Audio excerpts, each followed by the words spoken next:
Assalamualaikum warahmatullahi wabarakatuh. Kesempatan ini saya akan memberitahu obat, cara membuat obat herbal untuk batuk dan sakit tenggorokan, yaitu dengan cara sebagai berikut. Let's check it out. Langkah pertama, siapkan kira-kira 2 sendok kecap, kemudian 1 butir jeruk lemon ya.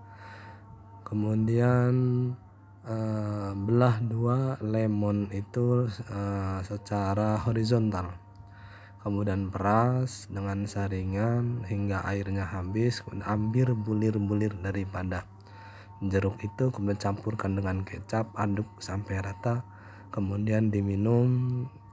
Insya Allah hasilnya seperti yang sudah saya rasakan, batuk dan radang tenggorokan membaik. Terima kasih.